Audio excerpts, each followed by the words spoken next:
कहानी दर्पण। रात के 8 बजने वाले थे। श्रीयंत सड़क की भीड़ से उलझा हुआ कार ड्राइव करता हुआ ऑफिस से घर जा रहा था, पर दिमाग में विचारों का घमासान व दिल में भावनाओं की उठापटक जारी थी। ऑफिस में रिनी का फ़ोन आया था कि कियान की तबीयत ठीक नहीं लग रही, डॉक्टर को दिखाना पड़ेगा, पर चाहते हुए भी वह जल्दी नहीं निकल पाया था। बॉस ने 6 बजे मीटिंग रख ली थी। अति व्यस्त नौकरी और घर गृहस्थी की गाड़ी पटरी पर बिठाते बिठाते कभी कभी उसका हृदय अत्यधिक खिन्न हो जाता था। कार पार्किंग में लगा कर अपने फ्लैट पर पहुंचकर उसने घंटी बजा दी। रिनी जैसे तैयार ही बैठी थी, दरवाज़ा खोलते ही शुरू हो गई। अब आ रहे हो, बच्चे की भी चिंता नहीं है तुम्हें, हर समय बस नौकरी नौकरी, अगर बच्चे को कुछ हो गया तो क्या करोगे इस नौकरी का। घर आकर उसको पानी भी नहीं पूछा था। दिन भर क्लांत तन मन रिनी के उलझनों से उबल पड़ने को बेचैन हुआ। दिल कर रहा था कपड़े बदलकर एसी और पंखा चलाकर बिस्तर पर लेट जाएं, पर कियान को डॉक्टर को दिखाना ज़रूरी था। उसने कियान का माथा छुआ, बुखार से तप रहा था। चलो जल्दी चलो, वह बिना रिनी की बात का जवाब दिए बाहर निकल गया। डॉक्टर के पास से वापस आए तो दिल और भी खिन्न हो गया। 5 वर्षीय कियान को वायरल हो गया था, मतलब कि अगले कुछ दिन व्यस्त से व्यस्ततम निकलने वाले थे।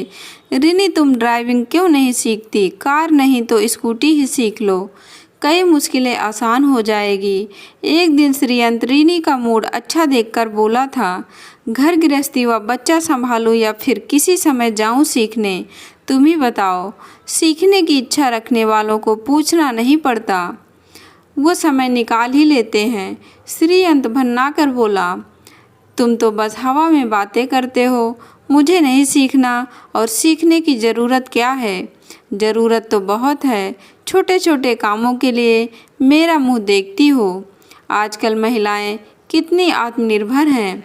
आत्मनिर्भर में पैसे नहीं कमाती इसलिए कह रहे हो। अच्छी खासी डिग्री है मेरे पास, चाहूँ तो मैं भी कमा सकती हूँ, पर तुम ही नहीं चाहते। रिनी उसकी बात समझे बिना बातचीत का रुख मोड़ते हुए बोली। श्रीयंत का दिल किया फट पड़े। एक स्कूटी कार सीखने के लिए समय नहीं है, घर बाहर के काम हो नहीं पाते, नौकरी करना क्या आसान है? पर यथासंभव स्वर को शांत रखकर बोला, यह मैंने कब कहा? आत्मनिर्भरता का मतलब सिर्फ पैसा कमाना ही नहीं होता। स्कूटी या कार ड्राइविंग आने से बाहर के सभी काम तो खुद कर सकोगी। इन बातों में आत्मनिर्भर होना आज की गृहिणी के लिए कितना आवश्यक है। एक पति को कितनी मदद मिलती है इससे। आजकल तो माता पिता ही शादी से पहले यह सब सिखा देते हैं लड़कियों को। मेरे पिता ने अच्छा खासा दहेज दिया था, कार ड्राइविंग नहीं सिखाई तो क्या, कार तो दी थी। रिनी चिढ़कर बोली, उफ, तुम्हारे पिता और तुम्हारा दहेज मांगा किसने था? आजकल इस दहेज की ज़रूरत नहीं होती। ज़रूरत है लड़कियों को ज़माने के अनुसार अंदर बाहर के कामों के लिए परफेक्ट बनाना। कोरी डिग्री लेना नहीं, तुम्हें ड्राइविंग नहीं आती, सीखना भी नहीं चाहती, इसलिए बाहर के छोटे से छोटे कामों के लिए मुझ पर निर्भर रहती हो। अस्पताल से घर आते, ड्राइव करते हुए श्रीयंत यही सब सोच रहा था। अगर आज रिनी खुद ही समय से कियान को डॉक्टर को दिखा लाती तो ना उसकी तबीयत ज़्यादा खराब होती और ना उसे ऑफिस से घर आकर इस कदर परेशान होना पड़ता। पर रिनी जैसी लाड प्यार में पली लड़कियों की बात ही अलग है। नाजुक इतनी कि गृहस्थी भी ठीक से नहीं संभाल पाती, नक चढ़ी इतनी कि रिश्तेदारों या सास ससुर को पास नहीं फटकने देती, और शान बान इतनी कि घर के बाहर के काम करने में नानी याद आती है। डिग्री भी इस लायक नहीं कि इतना कमा सके कि कोई बहुत अधिक आर्थिक मदद मिल सके। घर पहुंचकर दिन भर का थका मांदा श्रीयंत कपड़े बदलकर बिस्तर पर लेट गया। रिनी कियान के साथ थी, पर श्रीयंत के दिमाग में अभी भी विचारों का टहलना लगातार जारी था। 6 साल हो गए हैं उसके विवाह को। जब उसके विवाह की बात चली तो पत्नी के रूप में उसने एक शिक्षित गृहिणी की कामना की, यही सोचकर कि घर व बच्चे संभालना भी एक पूर्णकालिक काम यानी फुल टाइम जॉब ही है और उसकी पत्नी घर संभालेगी तो वह उसे पूरा तवज्जो व सम्मान देगा, जो उसने अभी तक किसी गृहिणी को मिलते नहीं देखा था। पर इन 6 सालों में वह ऊब सा गया था अपने वैवाहिक जीवन से। नौकरी में भले ही बहुत व्यस्तता थी, पर वह एक सम्मान व संतोषजनक ओहदे पर था। माता पिता का इकलौता बेटा होने के नाते वह उनके प्रति अपने कर्तव्यों को समझता था और उन्हें पूरा भी करना चाहता था। दीदी विवाह के बाद लंदन चली गई थी। अपने बच्चों व नौकरी की व्यवस्था में वह भारत कम ही आ पाती थी, पर बीच बीच में माता पिता व सास ससुर को टिकट भेजकर बुला लेती थी। उसके पिता ने काफ़ी कठिनाई व सीमित आय के साथ व माँ ने अथक परिश्रम व किफ़ायत से अपनी इच्छाओं को मारकर उन दोनों भाई बहन को बहुत अच्छी स्कूलिंग व शिक्षा दी थी। दोनों भाई बहन की कुशाग्र बुद्धि ने माता पिता के सपनों में मनचाहे रंग भर दिए थे, पर इन 6 सालों में उसने खुद के सपनों के रंग फीके पड़ने लगे थे। वह घर बाहर आजकल की स्वतंत्र व स्वच्छंद युवतियों के नए विचार सुनता व पढ़ता था, जिन्हें विवाह एक गुलामी से अधिक कुछ नज़र नहीं आता था। आखिर क्यों करे वे विवाह? विवाह करने व बच्चा पैदा करने में उन्हें अपने जीवन की सार्थकता नज़र नहीं आती थी, लेकिन जब वह अपने जैसे युवकों के बारे में सोचता है तो पूछना चाहता है कि उनके जीवन की कौन सी सार्थकता है विवाह करने में। क्यों करे वे विवाह? क्यों पिसे वे गृहस्थी की चक्की में? अच्छा कमाते हैं तो क्यों ना करें स्वच्छंद? आखिर क्यों बने वे कोल्हू के बैल? क्यों बंधे गले में घंटी? पिछली पीढ़ी तक क्या हुआ, इस फालतू की बहस में वह नहीं पढ़ना चाहता था। पर आज के समय में विवाह को अधिकतर लड़कियों की नज़र से ही क्यों देखा जा रहा है, लड़कों की नज़र से क्यों नहीं सोचा जाता। लेकिन किसी से कह नहीं पाता था अपने दिल में उबलते इन विचारों को। माता पिता ऋषिकेश के पास एक छोटे से गांव में रहते थे। रिटायरमेंट के बाद पिता अपने गांव के घर में ही रहने चले गए थे। दोनों भाई बहन की शिक्षा दीक्षा के बाद वे शहर में अपने लिए एक अदच्छत बनाने लायक भी नहीं बचा पाए थे। वह अपने असहाय माता पिता को अपने साथ रखना चाहता था, लेकिन रिनी को उनका अस्थायी तौर पर रहना पसंद नहीं था। वह हर महीने एक निश्चित रकम उनके लिए भेजना चाहता था, तो रिनी 10 खर्चे और गिना देती। वह सोचता रह जाता कि क्यों होती है अधिकतर लड़कियों की यह शिकायत कि वे विवाह के बाद अपने माता पिता की देखभाल नहीं कर पाती। क्या अधिकतर लड़के कर पाते हैं? लड़कियों को तो फिर भावनात्मक दबाव बनाकर अपने मन की करा लेती हैं, पर घर बाहर व नौकरी में उलझा पति धीरे धीरे इन बेकार के विवादों से कन्नी काटकर अपने ही रिश्तों के प्रति उदासीन होने लगता है। अगले दिन उसे ऑफिस से छुट्टी लेनी पड़ी, क्योंकि कियान की तबीयत बहुत बिगड़ गई थी और वह रिनी को अपनी जगह से उठने भी नहीं दे रहा था। शाम को उसके बचपन का दोस्त शिवम उसका हालचाल लेने आ गया। दोनों दोस्त साथ बैठकर एक दूसरे को अपना दुखड़ा सुना रहे थे। यार तेरा अच्छा है, तूने नौकरी पेशा लड़की से शादी नहीं की। बातचीत के दौरान शिवम बोला, अरे इसमें क्या अच्छा है, तेरी पत्नी नौकरी वाली है, कम से कम इतनी आय तो हो ही जाती है कि तू अपने घर वालों की थोड़ी मदद कर सके। मैं तो चाहते हुए भी नहीं कर पाता हूँ, तो मैं कौन सा कर पाता हूँ। रियाना की नौकरी किस काम की, आमदनी अठन्नी, खर्चा रुपया तो कमाती है, उस पर सिर्फ अपना ही हक समझती है। अपने शौक व मौज पर खर्च करती है और अपने माता पिता भाई बहन पर खर्च करना अपना अधिकार समझती है। पर मैं ऐसा नहीं कर सकता, मुझे तो पूरी गृहस्थी चलानी है। रियाना से सलाह लिए बिना अपनी मर्जी से अपने घर वालों पर खर्च भी नहीं कर सकता और ना ही उन्हें बुला सकता हूँ। रियाना हंगामा खड़ा कर देगी, लेकिन उसके घर वाले जब तब आस धमकते हैं। मेरे मूड की परवाह किए बिना रियाना उनकी खूब आवाभगत करती है। आखिर घर और किचन पर तो पत्नी का ही पहरा व हक होता है ना, फिर कमाती भी तो है। शिवम व्यंग से मुस्कुराया। इससे तो अच्छा था नौकरी ही नहीं करती और ठीक से घर संभालती। अब तो नौकरी करके रौब अलग झाड़ती है। एक तुम ही थोड़ी न थक कर आए हो।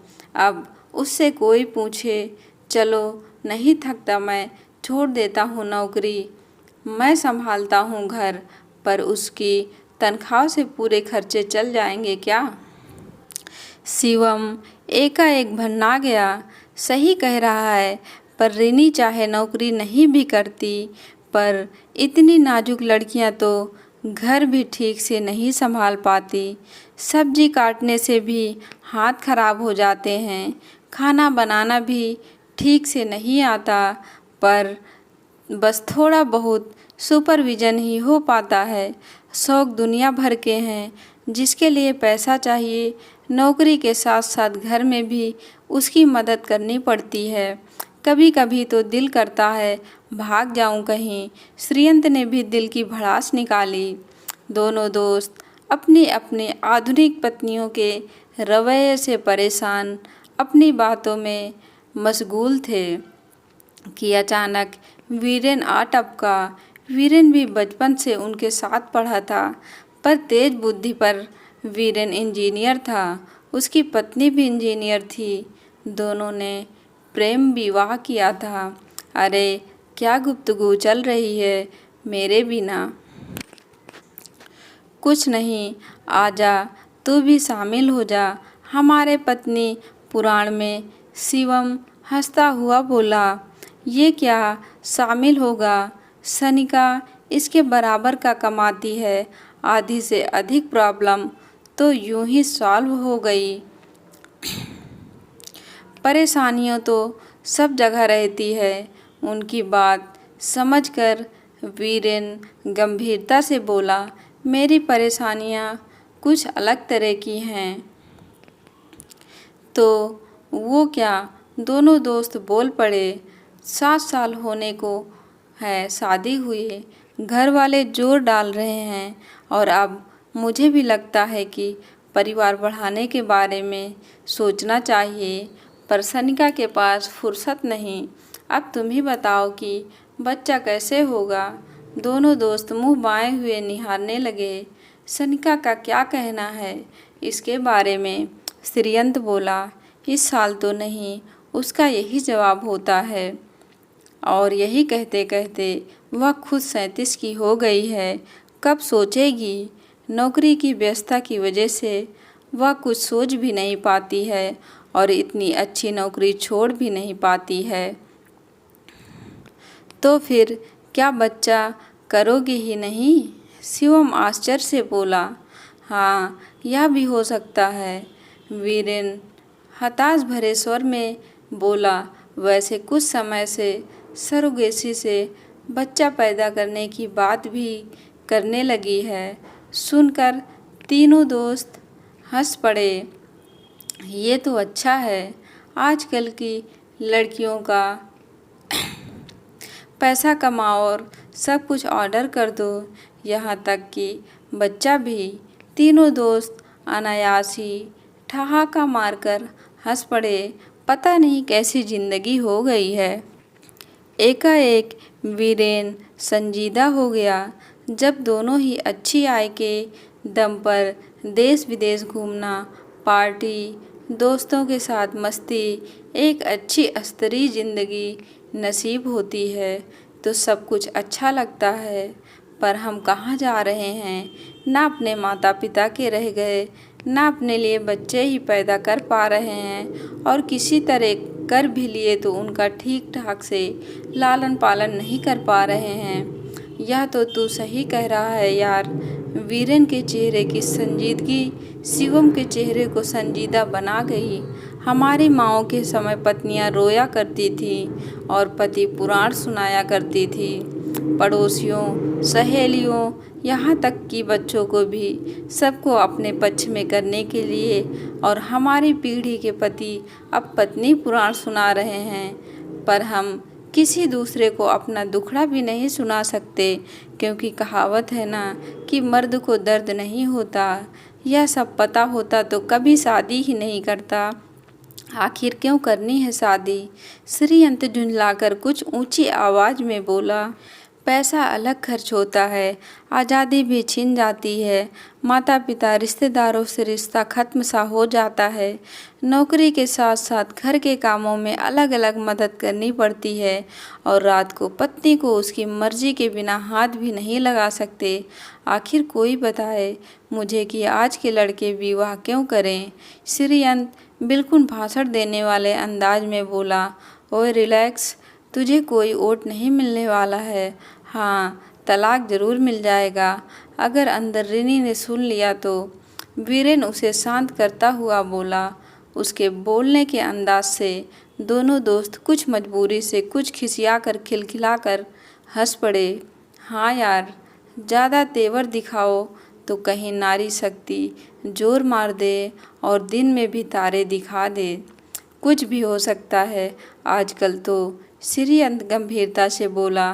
तीनों दोस्त अपनी ज़िंदगी की इस गंभीर समस्या पर बात करते करते आखिर हल्के फुल्के मूड में आ ही गए।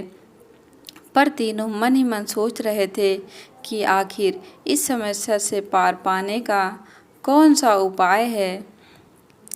जब संतान भी पैदा नहीं करनी है, शारीरिक मानसिक सुख भी नहीं है, तो वैवाहिक संस्था का आखिर क्या औचित्य रह गया है। तीनों विचार मग्न बैठे थे। तभी शिवम माहौल की चुप्पी का तोड़ता हुआ ठहाका मारकर हंसता हुआ बोला। अच्छा यार, ये पत्नी पुराण छोड़ और ज़रा बढ़िया चाय पिलवा। वह भी मुझे ही बनानी पड़ेगी। क्यों, रिनी कहाँ है? कियान को सुला रही है। श्रीयंत भी ठहाका मारता हुआ बोला और किचन की तरफ चला गया। वह साथ ही दोनों दोस्त भी कहते हैं दर्पण झूठ ना बोले। आज की पत्नियां पतियों को वो आईना दिखा रही थी जो अब तक पतियों ने पत्नियों को दिखाया था।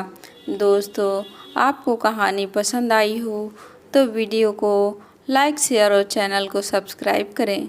धन्यवाद दोस्तों।